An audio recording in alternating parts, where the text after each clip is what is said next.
Kas ir stikla šķiedra un kā tā tiek izgatavota?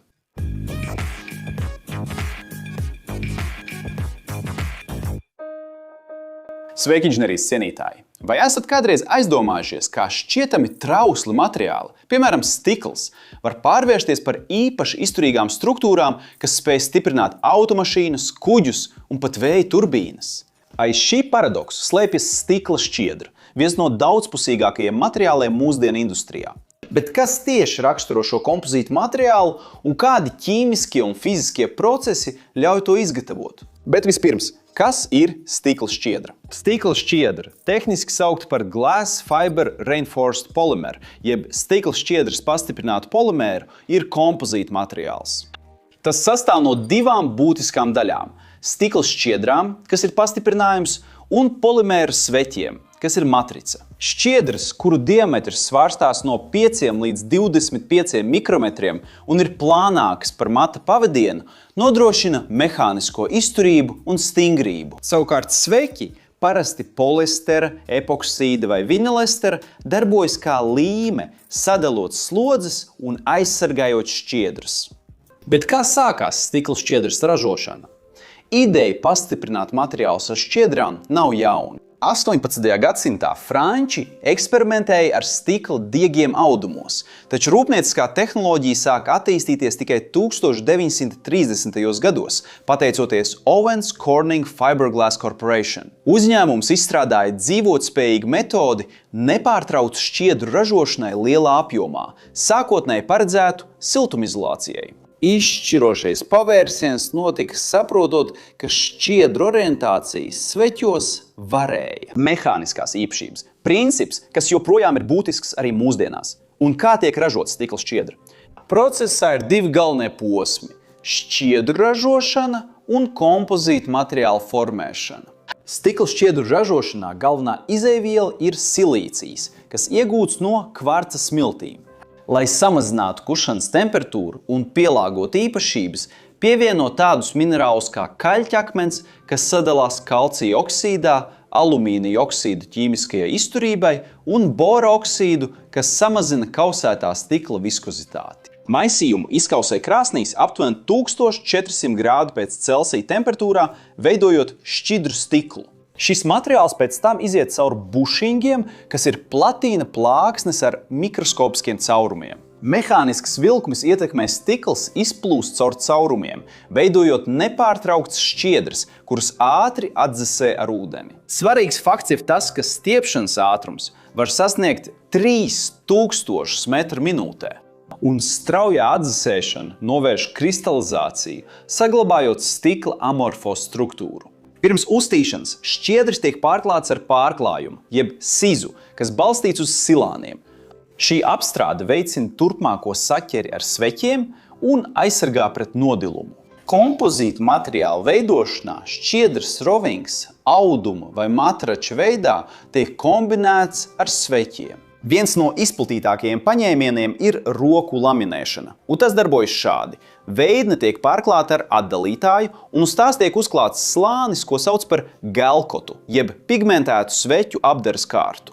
Šķiedras pēc tam tiek manuāli izkārtotas un piesūcinātas ar sveķiem, kas tiek katalizēti ar metiletilketona peroksīdu, kas uzsāk sacietēšanu. Sacietēšana notiek pateicoties termoaktivētai polimerizācijai, veidojot stingrus trīsdimensiju tīklus. Eksotermiskā reakcija izdala siltumu temperatūrā no 100 līdz 150 grādiem pēc Celsija. Un tās kinētika seko Arrheniusa modelim, kā redzams formulā uz ekrāna, kur K ir reakcijas konstante, AE- ir preeksponenciālais faktors, EA- ir aktivācijas enerģija, R ir gāzu konstante un T ir temperatūra kelvīnos. Automatizēti procesi, piemēram, putrūziju profiliem un filamentu winding cilindriskajiem tvertnēm, izmanto kontrolētu spriegumu, lai izlīdzinātu šķiedras un maksimāli palielinātu virziena izturību. Tagad, kāpēc stikla šķiedra ir tik izturīga? Atbilde slēpjas komponentu sinerģijā. Šķiedras ar stabilām SiO-Si saitēm, jeb siloksānu tiltiem, iztur stiepas slodzi. Tās izturība palielinās, jo mazāks ir šķiedras diametrs, pateicoties virsmas defektu samazinājumam. Un sveķi pārnes spriegumus starp šķiedrām un iztur spiedi. Šķiedras un sveču saskarni, ko stiprina silāns, novērš delamināciju vai atslāņošanos. Mikroskopiskā līmenī, kad tiek pielikta slodze, plaisas izplatās caur sveķiem, bet tās novirza šķiedras. Šo mehānismu sauc par plaisu tiltu, kas izkliedē enerģiju. Un kur tiek izmantotas stikla šķiedras? To pielietojums ir ļoti daudzveidīgs. Tās izmanto autobusu virsbūvēs, degvielas tvertnēs, laivu propelleros. Tas ir tāpēc, ka materiālu vieglums samazina enerģijas patēriņu.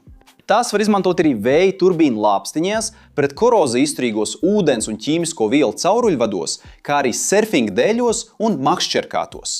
Mērāmi dati izskaidro tā priekšrocības, jo tā blīvums ir aptuveni 2 grami uz kubikcentimetru, bet ar specifisku izturību, kas ir izturība attiecībā pret blīvumu. 10 reizes lielāka nekā oglekļa tēraudam, un tam joprojām ir iebūvēta elektriskā izolācija. Un kā stikla šķiedra salīdzinās ar citiem materiāliem? Stikla šķiedra ieņem unikālu nišu starp strukturālajiem materiāliem, līdzsvarojot īpašības, kuras metāli un citi kompozīti netieši nespēja atkārtot. Salīdzinot ar oglekļa tēraudu, tā piedāvā ceturdaļu no tērauda blīvuma. Papildus absolūtai izturībai pret koroziju, kas novērš nepieciešamību pēc krāsošanas vai galvanizācijas, kas nepieciešama jūras vai ķīmiskā vidē. Tomēr tā elastības moduls ir 5 reizes mazāks nekā tēraudam, kas ierobežo pielietojumu tur, kur ir svarīga īpaša stingrība, piemēram, sijās ar ļoti lielu laidumu. Salīdzinot ar alumīniju, tam saglabājas priekšrocība pret koroziju, un tas maksā par 30% mazāku uz tilpuma vienību, taču tas zaudēs siltuma un elektriskajā vadītspējā, padarot to nepiemērotu siltummaiņiem vai elektriskajām sastāvdaļām.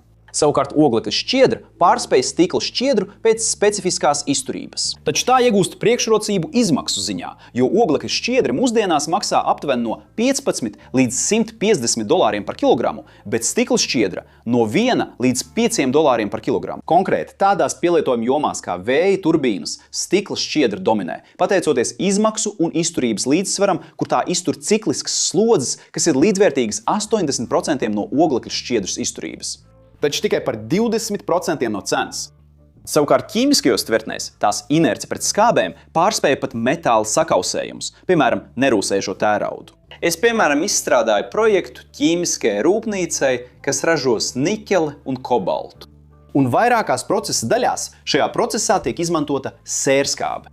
Un tā kā ķīmisko šķīdumu sastāvs ir ārkārtīgi skābs, liela daļa cauruļvadu, tvertņu un pat noteces baseinu pārklājuma tiek izgatavota no stikla šķiedras, pateicoties tās zemajām izmaksām un izturībai pret koroziju. Pastāvīgais trūkums ir pārstrādē, jo atšķirībā no metāla kompozīta materiāliem ar šķiedru, sveķiem ir nepieciešami sarežģīti termiskie procesi šķirošanai, atgūstot tikai 50 līdz 70% stikla šķiedras, kas apvieno gadsimtiem ilgas materiāla zinātnes zināšanas, sākot no kontrolētas silīcija kausēšanas līdz saskarbes inženierijai. Tās noslēpums nav tikai izēvielā, bet gan mikroskopiskajā inženierijā, kas pārvērš trauslumu izturībā. Attīstoties ilgtspējīgiem sveķiem un efektīvai pārstrādei, šis materiāls turpina attīstīties. Tagad tas ir ne tikai kā instruments, rūpniecības rīks, bet arī kā daļa no aprites ekonomikas. Ja tu esi ticis līdz šai vietai un tev patika video, noteikti abonē kanālu, ja vēl neesi abonējis. Atstāj savu patīk un ieslēdz paziņojumu zvaniņu. Un kā ir? Vai tu jau biji iedomājies, cik daudz ķīmijas un fizikas ir iestrādāts tajā motorlaivā vai tajā vēja turbīnas lāpstiņā? Kādus citus stikla šķiedras materiālus tu zini? Atstāj komentāros, es gribu uzzināt. Šeit blakus ir 2 interesantu video iespējas, kuras tev noteikti jānoskatās, lai paplašinātu savas zināšanas un apmierinātu savu ziņkāri. Un, ja vēlies mums palīdzēt, vienkārši atstāj savu patīk, abonē kanālu, ieslēdz zvaniņu un apsver iespēju kļūt par kanālu biedru. Tā tas ir, inženierijas cienītāji. Sirsnīgs sveiciens un tiekamies nākamajā video.